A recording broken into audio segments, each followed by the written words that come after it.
All right, welcome back in here to Live Now from Fox. I'm Andy Mack. Let's quickly get you out to the White House. President Trump meeting with Israeli Prime Minister Benjamin Netanyahu. And we're going to have a lot of great results, so it's great to have you. Thank you very much. Thank you.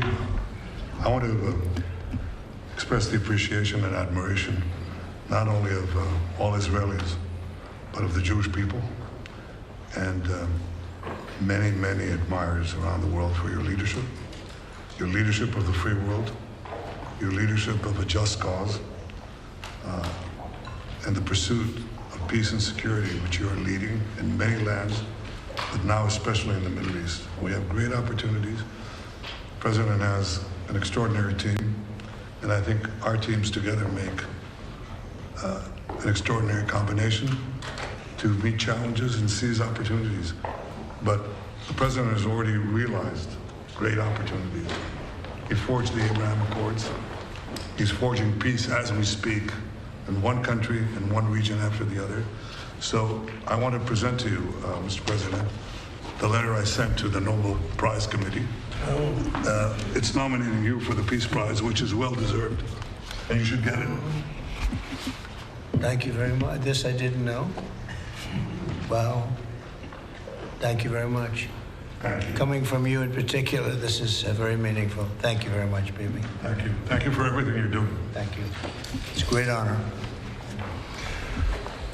Thank you very much, everybody. Appreciate it. President, have you spoken with any of the families of the victims of Texas flood? And can you talk about what you would like to do when you travel there on Friday? Well, we're going to just make it as comfortable as possible for the state of Texas. They have a great governor. They have wonderful senators. They have wonderful representatives, and we're going to work together with them. And we have been working really very hard. This whole table has been working. That was a terrible event. You saw that, baby, where Texas was just absolutely so badly hurt by something that was a big surprise late in the evening. So we'll be working with the governor and all of the people of Texas.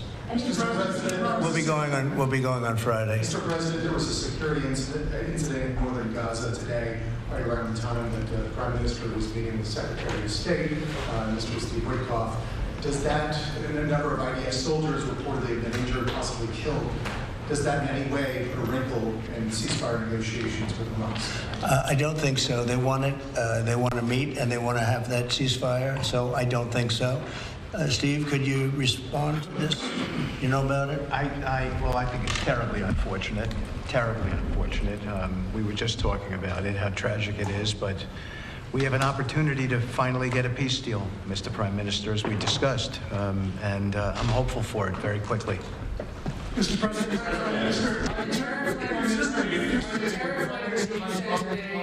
final offers, or are they negotiating? More or less final offer. So South Korea, Japan. Look, we're always subject to negotiate something that's fair, but we've talked to most of the countries, and pretty much they've had their way for many, many decades, as you know.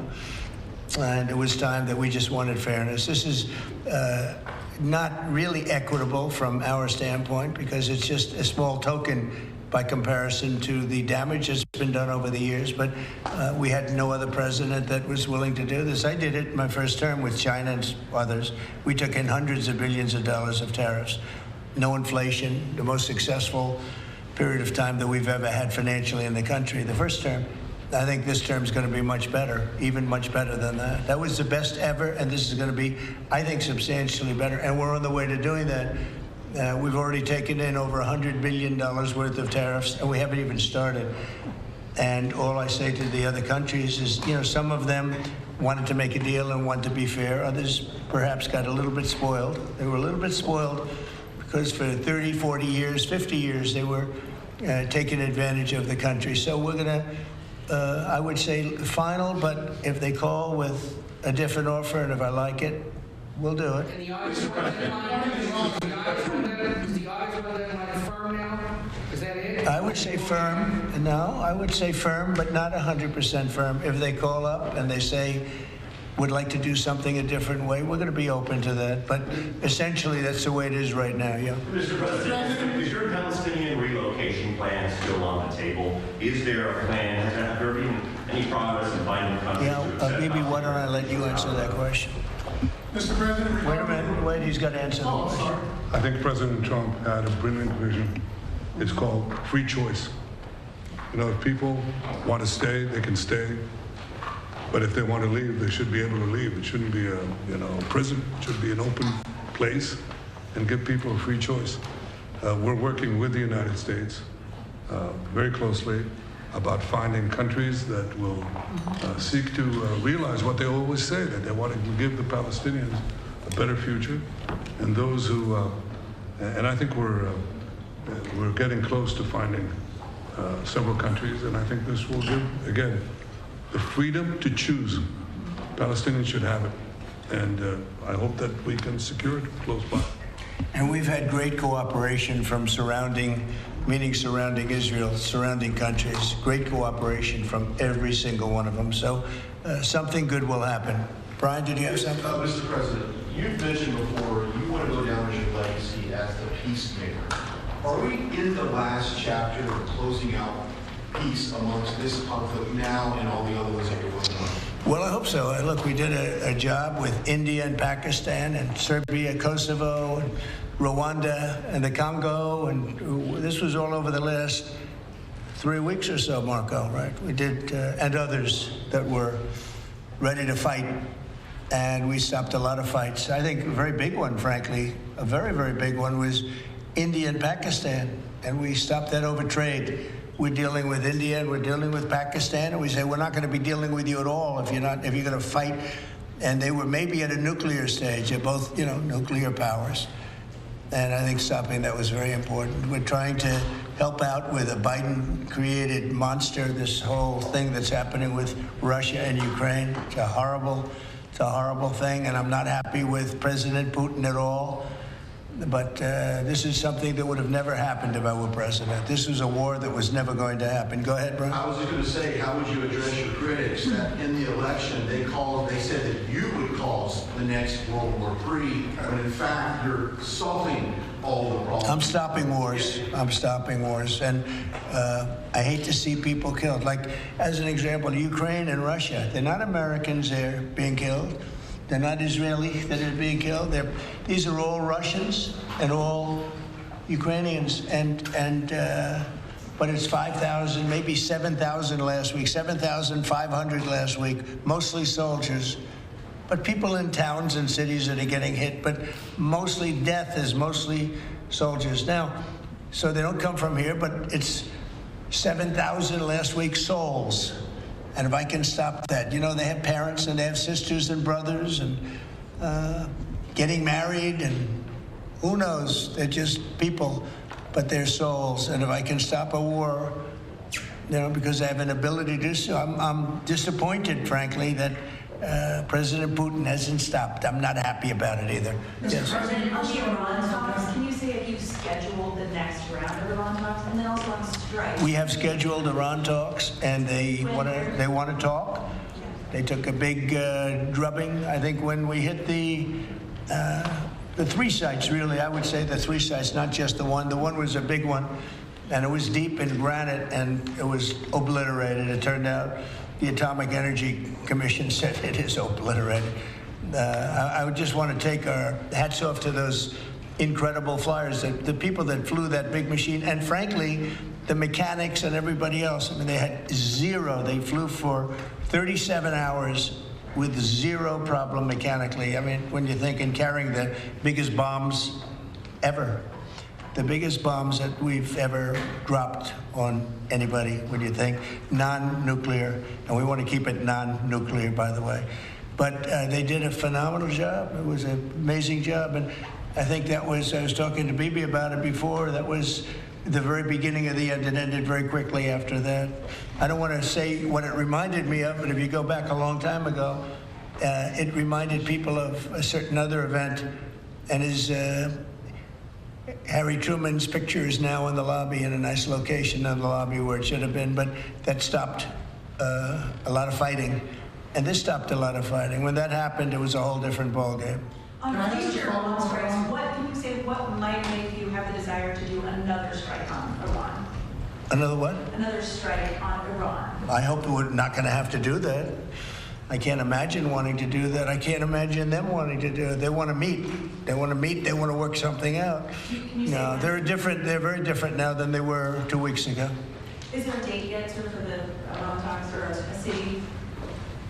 Do you know when and where the next round of Iran talks will be? Well, I can tell you. I'd rather not say, but you'll be reading about it tomorrow or seeing it tomorrow. Mr. President, what is the holdup currently in a ceasefire with Hamas? In which? In a ceasefire between Israel and Hamas, what's currently the holdup? I don't think there is a holdup.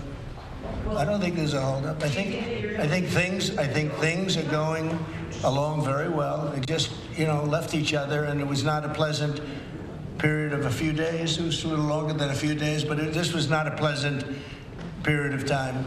And we were at the end. 14 missiles were shot.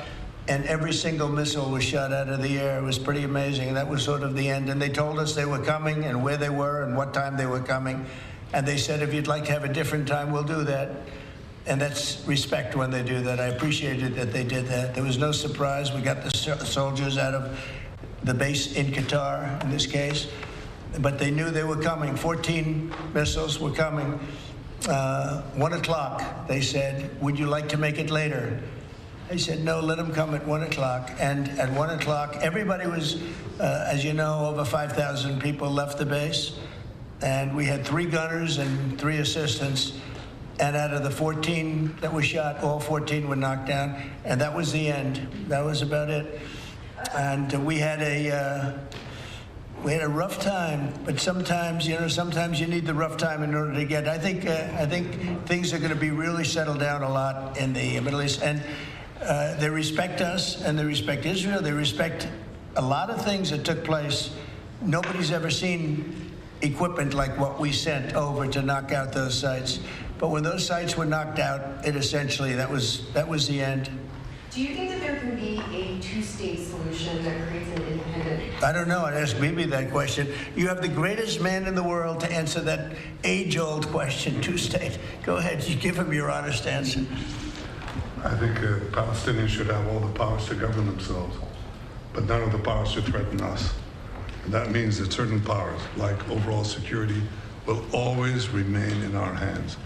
Now, that is a fact. And no one in Israel will agree to anything else because we don't commit suicide. We want life, we cherish life for ourselves, for our neighbors. And I think we can work out a peace between us and the entire Middle East with President Trump's leadership. And by working together, I think we can establish a very, very broad peace that will include all our neighbors. Mr. President, a question on Iran. You asserted that there's a complete and total destruction of their nuclear facilities. So what is the basis of the talks going forward? Is it to cap future nuclear activity? Is it ballistic missiles, terror support, economic-based opportunities? What are the... It's really a good question because if you remember when it was done, I sort of said, what's the purpose of talking? It's been knocked out completely. But they've requested a meeting, and I'm going to go to a meeting, and if we can put something down on paper, that will be fine. That'll be good. I think they've gained a lot of respect for us. I think they've gained a lot of respect for Israel also.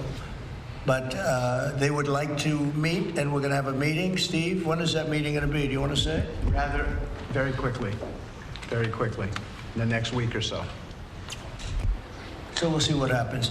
I think it would be nice to memorialize it, put it down, but because of the incredible result of that attack, if you want to call it an attack, I didn't think it was necessary to have it in writing. I think we spoke. I mean, that speaks much louder than writing. But I can also understand why they'd want it. And they've been very nice. They've been very respectful.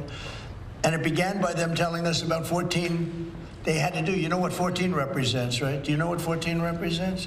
Right? You know that, right? The number of bombs dropped. So it was, representative. We got them all. Yeah, please. Behind you, please. No, you. So this is a question to the Prime Minister. The likely next mayor of New York City is on Democratic Socialist, the local critic of Israel and of yourself, and has said he would arrest you if you came to New York City. if he was mayor. Is that something you take seriously, or are you concerned about that? Do you have a response to that? No, I'm not concerned about that. I'll get him out. Look, there's enough craziness in the world, but I guess it never ends. I mean, you have this is a folly, and it's it's silly in many ways because it's just not serious. But what is serious is the question I was asked before. You know, after October 7th, people said the Palestinians had a state, Hamas state in Gaza, and look what they did with it. They didn't build it up; they built down into bunkers, into terror tunnels, after which they massacred our people, raped our women, beheaded our men, invaded our cities and our towns and our kibbutzim, and did horrendous massacres, the kind of which we didn't see since World War II and the Nazis, the Holocaust. So people aren't likely to say, let's just give them another state, it'll be a platform to destroying Israel. We'll work out a peace with our Palestinian neighbors, those who don't want to destroy us, and we'll work out a peace in which our security, the sovereign power of security, always remains in our hands. Now, people will say it's not a complete state, it's not a state, it's not that. We don't care. You know, we vowed never again. Never again is now. It's not going to happen again. So we'll see you in New York next year? Oh, well, look, I'm going to come there with the President Trump, and we'll see how do you know who the mayor will be? I don't know that. Do we know that? He's going to be very fine, and who knows? We don't know who the mayor's going to be yet. But this is a communist. He's not a socialist. He's a communist. And he said some really bad things about Jewish people, and he said some really bad things about a lot of people. And I think he's going through a little bit of a honeymoon right now, but he might make it. But, you know, it all comes through the White House. He needs the money through the White House. He needs a lot. He's going to behave. He'll behave. He better behave. Otherwise, he's going to have big problems. But it's a philosophy that this country is not ready for, and it never will be. By the way, we have a man with us who thought this was going to be a very glamorous, easy job. He's the ambassador to Israel, Mike Huckabee, former governor, former everything. I'd say he's a former everything, and respected and loved by everybody. And he loves Israel. He loves the state of Israel, and nobody loves it much more. And he's not Jewish, and he loves Israel. And he wanted to be there. I said, you know, Mike, it could be dangerous. No. Well, at least I was right about that. He was in every bunker you could be in. He was running around from bunker to bunker, but he's still with us, fortunately, and he's done a great job. Would you say a few words, Mike? Just want to say what an honor it is to serve you, Mr. President, and to see a historic horizon that we're looking at in the Middle East. And when the President made his trip to the Middle East, and then he really reached out to the new Syrian government, knowing they needed a partner and knowing that they could pick the wrong partner. And what the President did, which took us all off guard, but the strategic move in that has set up something that is absolutely historic. And Mr. President, I don't even think you fully comprehend the impact that you're having on the region in a way that is so remarkable. And it was your leadership, your foresight, you did that. When the B-2s went in, the celebration, the sense of partnership that you gave with the Israeli people was so dramatic. But the message was bigger than to Israel. It was a message to the world. America's friends can trust us, but America's foes had better fear us. And that is a message that the President sent to everyone on the planet. And it is a message that will resonate toward a matter of peace, the likes of which I don't think we've ever seen. So thank you. Great job you're doing, too. Thank you. They love you over there. They respect him and they love him. You know, it's very, very interesting. We had the pilots here yesterday, as you know, and they were incredible. And we also had the mechanics. We had a lot of people here that had to do, a lot of people, I think about 170 people that had to do with that incredible journey, a journey that could have been horrible. You remember what happened with Jimmy Carter with the helicopters and all of the problems, and ultimately hostages. We had the exact opposite. Everything was perfect. It worked perfectly. But I didn't realize, I was saying to one, is this something that you felt strongly about? Absolutely, sir. I couldn't wait. I said, better than you, really better you than me. But they couldn't wait. He said, sir, we've been practicing for this mission for more than 20 years. From just after 2000, they've been thinking and practicing to go into that area. I guess you probably know that better than anybody, Pete. They've been looking at going in, but they never had a president that would allow them to do it. And perhaps right, perhaps wrong. I don't know if that's true or not, but I didn't realize they were preparing for that journey from just a little bit after 2000, the year 2000. And I was pretty amazed by that. They knew it. They knew every inch of it. And they came back and they said, we got it better than we ever did in practice. But they've been practicing for more than 20 years. Can you imagine? Yeah. On Ukraine, Mr. President, are you planning to send more weapons to Ukraine? We're going to send some more weapons. We have to. They have to be able to defend themselves. They're getting hit very hard now. They're getting hit very hard. We're going to have to send more weapons. Yeah, defensive weapons primarily, but they're getting hit very, very hard. Very sad. So many people are dying in that mess. Mr. President, if you get one big beautiful bill now signed into law by you, what would you like congressional Republicans to turn their focus to? All they have to do now is talk about how good it is. The biggest tax cuts ever. No tax on tips, no tax on Social Security, think of it, no tax on overtime. From a business standpoint, the jobs are coming in like we've never seen them before.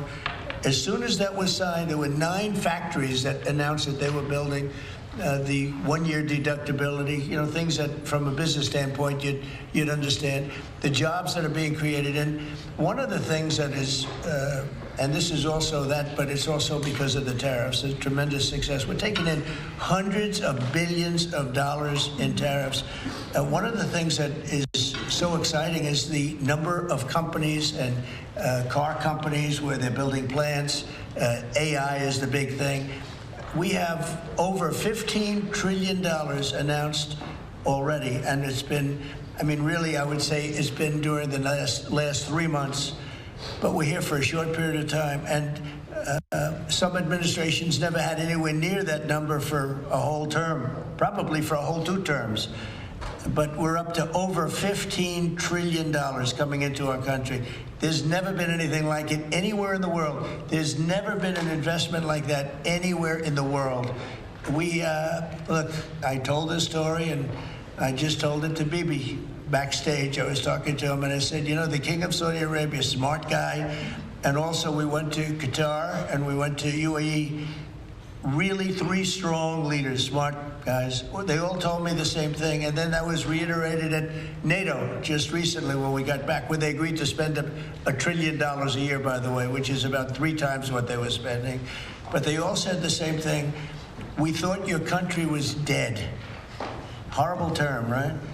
We thought the United States of America was dead. And now you're presiding over the hottest country anywhere in the world. We're the hottest country in the world. I think Bibi would admit it, even hotter than Israel, though Israel was pretty hot about a week ago, I can tell you, for the wrong reasons. But we are the hottest country in the world right now, and it happened faster than anybody thought possible. But we have over $15 trillion, and that means jobs, and that means building, and that means things like we've never seen before. So all we can do is keep working hard. There'll be always surprises. Some of the surprises are going to be bad surprises. In your view, is the war between Israel and Iran over, or do those talks need to happen before you can? Well, I would say that the best man to answer that is the Prime Minister. But I will tell you that, in my view, I hope it's over. Yeah, I think Iran wants to meet. I think they want to make peace, and I'm all for it. Now, if that's not the case, we are ready, willing, and able. But I don't think we're going to have to be. But I think Bibi would answer that question very well. I think the partnership between Israel and the United States, the partnership between President Trump and me, produced a historic victory. It's an incredible victory, actually. It brought the greatest capabilities of the United States that are unmatched with the great capabilities of Israel and the army of Israel, pilots of Israel, soldiers of Israel, and the Mossad. And the combination of these 2 extraordinary capacities produced a decisive result. set back the two tumors that were threatening the life of Israel, the nuclear tumor and the ballistic missile tumor, because they were planning to build 20,000 of these things and launch it on a country the size of New Jersey. And no country could withstand that. So what do you do when you have two things that are going to kill you? You have to remove them. With our combined effort, we did. But when you remove a tumor, doesn't mean that it can't come back. You have to constantly monitor the situation to make sure that there's no attempt to bring it back. So we've had a great achievement, and I think part of the effort of consolidating this and ensuring that we don't have to repeat this is to monitor this carefully. Of course, the President and I are talking about it, our teams are talking about it, but there's no question this is a historic victory. And I think, as was said here today, this has already changed the face of the Middle East. But it's not over yet. But I think that there is an opportunity here to create a historic expansion of the Abraham Accords, which were themselves an act of history, that deserve a Nobel Prize for the President.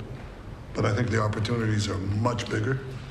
And I hope, I'd like to believe that Iran would not test our fortitude, because it would be a mistake. It's better to go a different way. Do you believe a regime change is still necessary there? I think it's up to the people of Iran.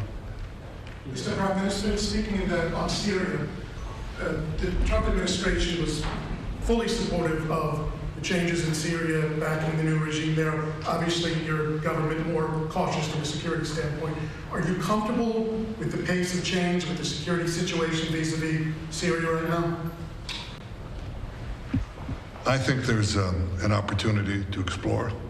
I think that everyone understands that the situation has changed. Before that, Iran was essentially running Syria, okay, directly through Hezbollah.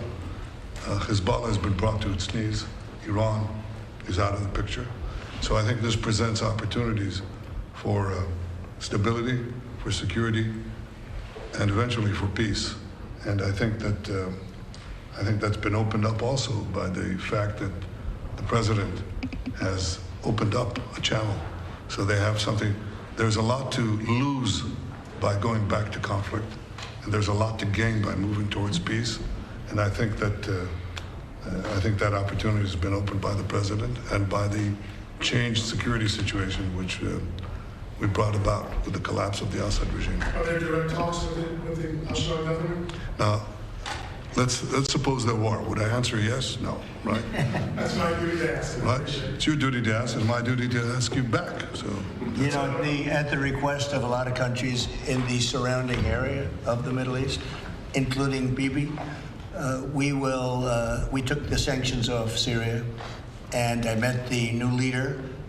I was very impressed by him. Somebody said, well, he comes from a very tough background. I said, well, you know, I'm not that surprised. It's a tough part of the world.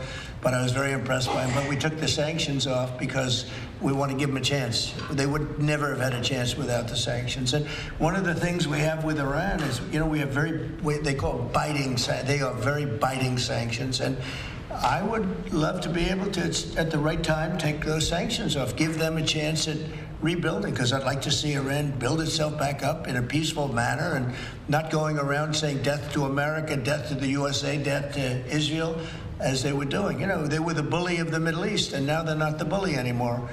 But they were saying terrible things, and would like to see them. They have such potential. You know, they have the oil power, and they have great people, smart people, energetic people, amazing. And I know so many Iranians from New York. I have a lot of friends, and they're great people. So it's a shame when you see a thing like this happen. But I think that taking the sanctions off of Syria is going to give Syria a great shot at making it. Mr. President, a congressional question. Are there any executive orders that you'd like to see Congress focus on when they come back in session? Do you have any that you prioritize to go first? Well, we've done a lot of them in the last, as you know, and I always say the great, big, beautiful bill. I add the word great. But it was the largest bill of its kind ever passed. We were talking about it before. It was beauty. But, you know, a lot of the things that we did, executive orders, have been codified in the legislation that we just had passed. And we're going to be sending in a lot more over the next period of about 2 months separately. But a lot of it was part of that beautiful big bill. Mr. President, on tariffs, what happened to 90 trade deals in 90 days? We've spoken to everybody. We know it's all done. I told you, we'll make some deals, but for the most part, we're going to send a letter. We're going to say, welcome to the United States. If you'd like to participate in the greatest, most successful country ever. I mean, we're doing better than ever. I don't think, and you're going to see these numbers soon. We've never had numbers like this. We've never had investment like this. We have more than 90. We're going to have much more than 90, but most of those are going to be sent a letter. This is exactly what I said. Now, we've made a deal with United Kingdom. We've made a deal with China.